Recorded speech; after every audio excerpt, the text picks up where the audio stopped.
good way to start bean harvest.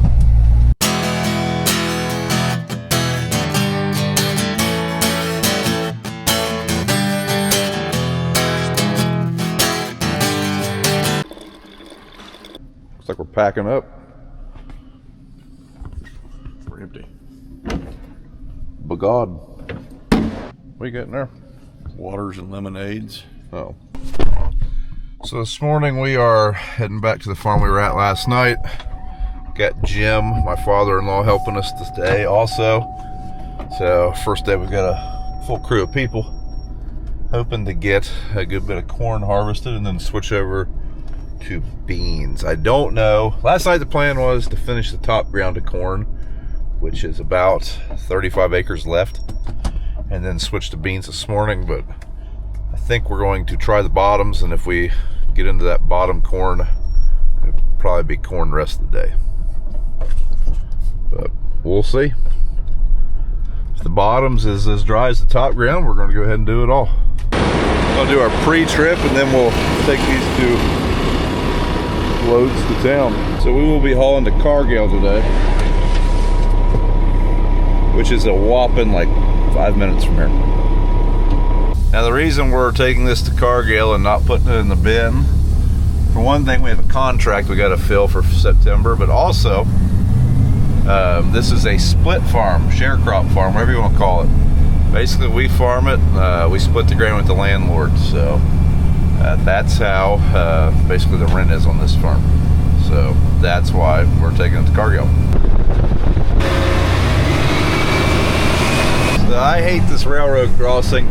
There's a sharp turn in the line right up from where this crossing is, and they haven't cleared the brush on the railroad in so long you really can't see anymore. You used to be able to look both ways coming up that crossing and see if anything was coming, and you can't anymore. So it's look and listen the best you can and send it and hope there's no train coming that you didn't see.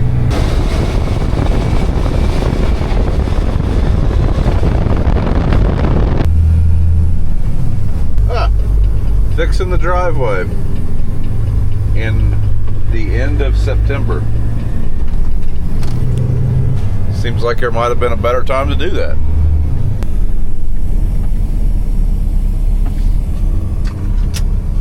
So what's everybody else's elevator do? Do they dump you? Do they let you get out of the truck? It's always seemed a little odd to me that we have to dump our own trucks. Not because I'm too lazy to dump my truck. Liability wise, there's a lot of old truck drivers especially. I mean, heck, 10 years ago I knew several that were in their 80s still farming. They come in here, I'm like, man, they roll around on some of these beans and break a hip. I'm surprised that they let us do that. But they will not dump your truck here. You have to dump your own truck. So what's everybody else's Cargill or ADM or Bunge or local elevator do?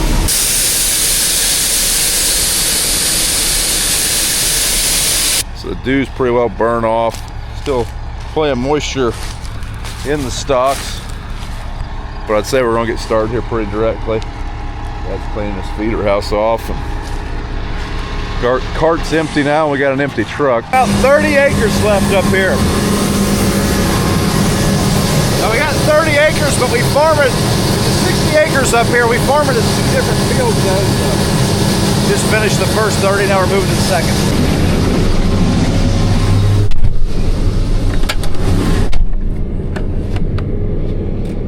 Pretty white looking corn. A little dusty. So Dad and I were just talking. I think this winter we're going to try to tear out this little bit of patch of trees. There's a well casing in there we have to get rid of, but there's 90 acres right here on this top ground. We've always planted wheat on this farm. We're not doing wheat anymore. So I think we might farm this as one 90-acre field instead of 3 30-acre fields. I don't know who planted under that tree. Oh, hey, Jesus God. The tree might not have been as bushy when I planted. So we just went through a large patch of hogweed. I'm sitting here trying to figure out why it would be like that just in that corner. Dad pointed something out. It's probably pretty accurate. When the sprayer takes off, we don't have any, what do they call that, PDM or... We don't have anything to keep the pressure in the tank high at the beginning. Our sprayer runs on your pressure's based on your ground speed, right? So that's one of the things we're looking at on a new sprayer. If we go that route, is something that does that for those kind of reasons. We have our most weed pressure, it seems like, in corners, curves, and at the beginnings of fields where the pressure is just not up. We might not be getting a full rated chem on. So stuff you can actually see from the combine. Could have also been because it was at the bottom of a hill though.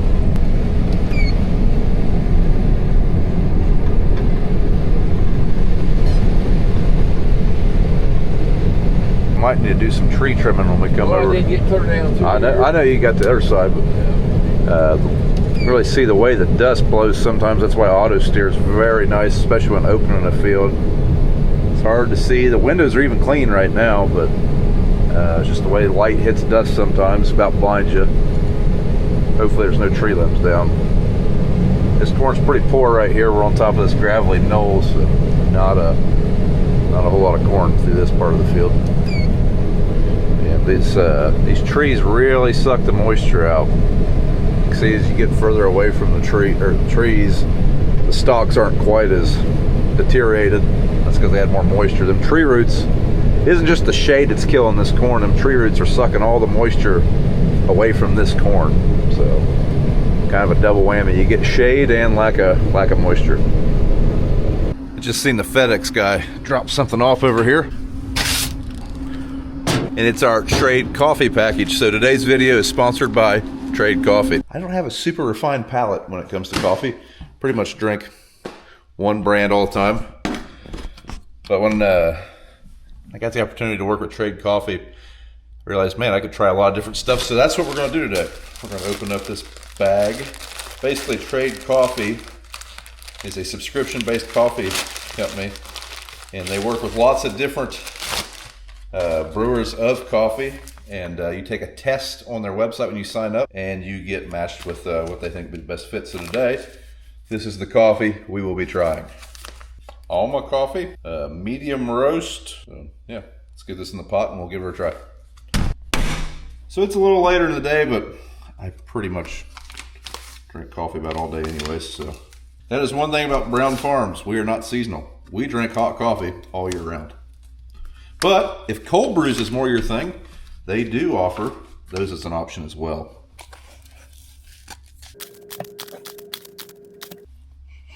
Smells good. Let's see what we got here. So while we're waiting on our coffee to finish brewing, if you would like to try a subscription to Trade Coffee, or if you have a coffee drinker in your family you'd like to maybe get a subscription for, right now Trade is offering 50% off a 1-month trial at drinktrade.com/BFV. That's drinktrade.com/BFV to get 50% off a 1-month trial. drinktrade.com/BFV. So one of the things I really like about Trade, you're working with a lot of smaller brewers that you maybe wouldn't have had the chance to try some of their stuff. Like this brand, for example, as a 5th generation coffee farmer, we consider every detail in creating an extraordinary cup of coffee. That's pretty cool. As a farmer, I like to see that. So, well, again, if you want to try it out, there'll be a link in the description, and let me know what you think. I absolutely loved the taste, and Trade Coffee is going to be my go-to from now on. Let me know what you think. Ooh, it's hot. Hello. Hi, Sweet Pea. How you doing? Dad and his telemarketers. He ain't gonna talk to him, man. I think this time of year he really gets bored, so he actually enjoys it when they call. Must not have been very friendly. Backup camera working? Yeah, but you gotta hit the button because it shows the grain card camera. Grain card camera? Spout camera. Oh. When I was running last night, I completely forgot about the 360 camera and all that stuff. I hope when Travis sees this, he doesn't think we didn't appreciate the effort, but I completely forgot they were there.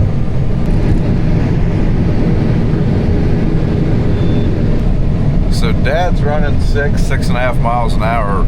Part of the reason for that is this corn's not really good.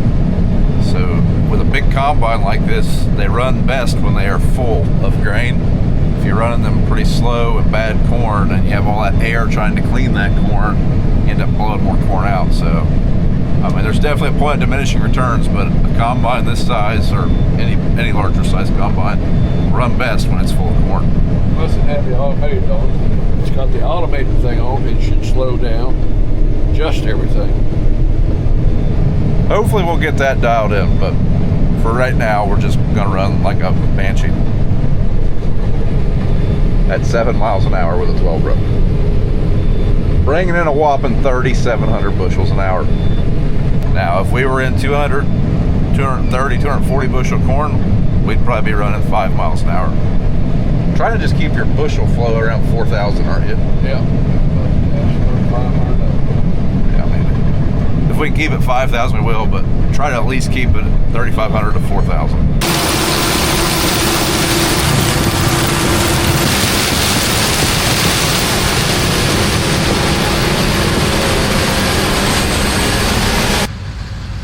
Ride, please. Yeah, looks like we got a combine down. Luckily, it's not our combine. That's probably the title of the video. Clickbait. How would you do that to your world viewer? Gotta pay the bills somehow. Oddly enough, a video titled "Nothing Went Wrong and Everything Was Fantastic" doesn't do all that great. I did once. It was down like 40% views. Oh. So that tree line right there only exists because once upon a time, many moons ago, help me just cap the back. Once upon a time, many moons ago, that. Easy, I can remember that. You can remember that railroad? Yes. No. That used to be a railroad, and it's not existed in my lifetime. Apparently it has in his. People always ask who's older. Dad? Yeah. Yeah. Well, anyways, the railroad still owns that right-of-way, and we were discussing if they're still getting paid for miles of track. There's no track in there. Every now and then you'll see an old tie and an old telephone line. But I do wonder if they still get paid for that by the government. Because oddly enough, farming's not the only thing subsidized by the government. What? Yeah, weird. Yeah, I still only see dust coming from one machine over there.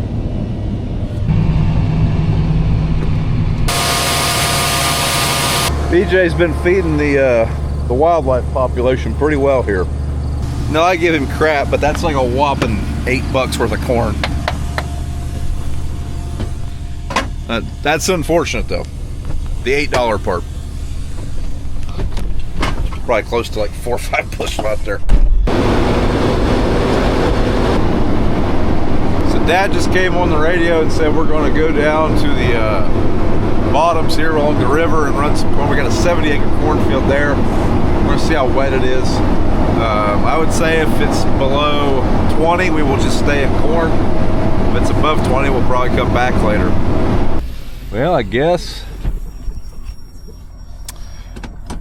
Dad wants to switch to beans now. Sometimes I feel like we have severe ADD. Corn is 18%. He wants to let it dry more. Personally, I think we should just go ahead and harvest it, but I'm not the one running the combine, so I guess we're going to switch over to do beans now. So I'm going to come up here and take the bean head down there. We're going to start in the bottoms, I guess, since the combine and Carter are already down there. And plus, we'll probably be finishing down there. It's now just about 2:30. I guess I never gave you a date today. Today is September 29th. Hopefully these videos are still a day behind. That's the goal. Anyways, we are going to start down there. That way, when it gets dark, we're finishing in a big field. I'd say by the time we get everything set, first time doing beans this year, we should be able to do that 70 pretty easily today, but we're going to see. Neighbor told me when I was talking to him, as soon as the sun went down, that was it. Beans just quit feeding completely. So we'll see. So if you've never seen the channel before, we use a 50-foot honeybee. So that's what we use for a header. We recently, in the last, well, I guess this is the second year now, we've went from 2 combines to 1. We used to use 40-foot heads. When we switched to a Class 9 machine, we went to 1 combine with a 50-foot head, and we've had pretty good success with that. So still 240s will do more than 150, but we had Class 7 machines. We couldn't run very fast. The 50, we have more than enough horsepower to run it. It's been kind of a wash, really, and we have less maintenance. So worked out pretty well for us so far. Now we'll have to see how these beans go, but one thing I've heard from all the my buddies that have been running, is these beans have so much dead leaf material and stem material. They're really fluffy. It's almost like combining foam. I've heard 2 people describe it like that, and they really can't get much ground speed. So with that being the case, it might not be as efficient as it would normally be to run the one combine. So right now he's just finishing a load off, basically getting me a full load of corn. If we stopped right now, it's only going to be taking 500 bushel to town. If we're going to go away to Chillicothe with a load of corn, we might as well take a full load of corn. It's plenty toasty. I'm kind of ready for fall weather. One time he unhooked a head like this and left it down here. Like, we left and went somewhere else. Forgot it? Yes. Well, since we're going to do beans this evening, might make it to my daughter's volleyball game. If we were going to do corn, that was not going to happen, but I had a feeling that the trucks in the cart are going to hold a lot of beans, or a lot of acres worth of beans. So now we got to switch our combine over from corn to beans. So basically in corn you run a lot of your speeds in low, and in beans you run a lot of your speeds in high, and you also got to change your chopper. So that's what we're doing now. Not a super long process, but every time we do this, I can't help but think with the cloths, we could have hit a button in the cab and done it in 30 seconds. A little bit slicker than the gleaner. I don't know that there's anything we change over here. A little rusty, it's been a year. Okay, there we go. Still got the skin on my hand. This is our hillbilly way. Used to be a nice little grab handle right here, but it lasted, what, a few hours? Yeah.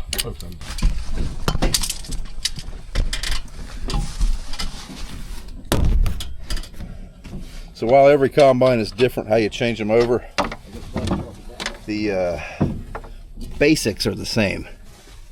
You want low speeds in corn and higher speeds in beans on your threshing mechanism. And usually by doing that, you're taking one belt from one pulley to another. So we're going to put it on this bigger pulley, speeding it up. Talking to me? Yeah.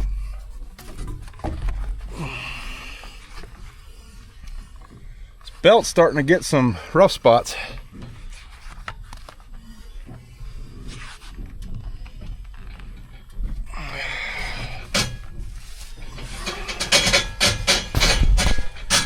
And she's on there. And then one other thing we gotta do in this combine, and this is because we are running aftermarket corn head and bean head and aftermarket row guidance, which I honestly don't know what the non-aftermarket is for AGCO, or if they have one. This is a Reichhardt system, which I think is kind of their factory option, but we've got to change an ISO port down here. Well, not our personal best time, but I think that took 10 minutes. First one of the year, I'll call that pretty decent. Now, by the end, we'll be pretty good at this because we'll do it a lot.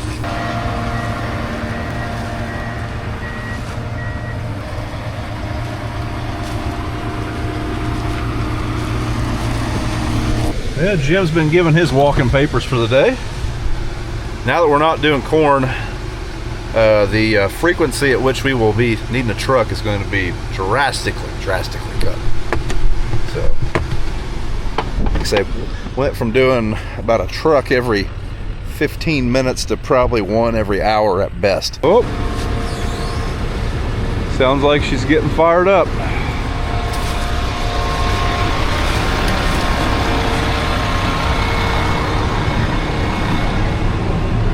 I think it's alive.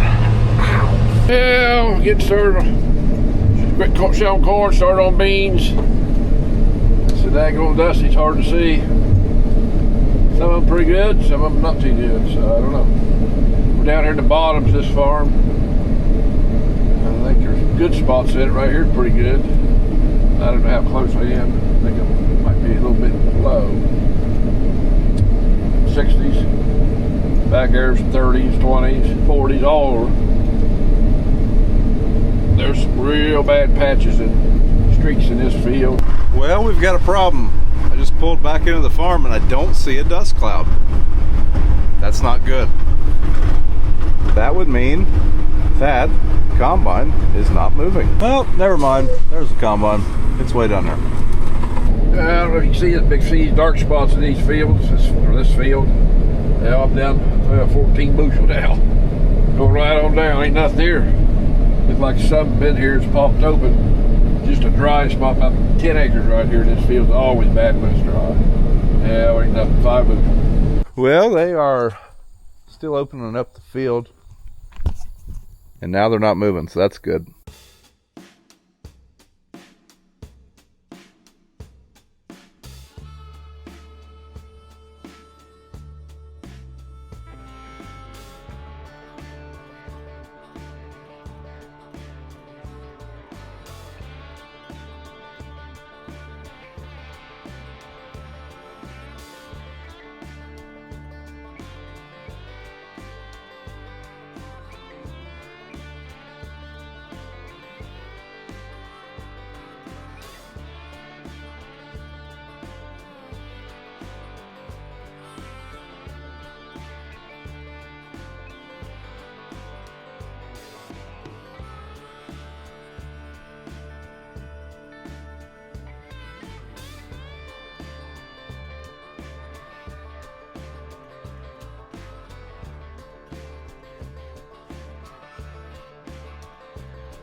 It's still dusty. It ain't gonna get any better. Wind would blow, it helped. If it wasn't for auto steer, ain't no way you can't see the edge over there. Just got fun with Dad. He is quitting for the night. I ended up heading over to school, watching daughter play some volleyball. And he loaded the trucks for morning. So that is going to be it for today's video. Overall, fairly successful start to beans. Hopefully tomorrow we're able to do some more acreage, but I think he told me we'd done 55 acres of beans today and about 40 acres of corn. So with a changeover in there, and it's 7 o'clock and he's out of trucks. So overall, not terrible. Thanks for watching. If you would do me a favor, thumbs up the video, subscribe to the channel if you haven't, and we'll see you in the next video.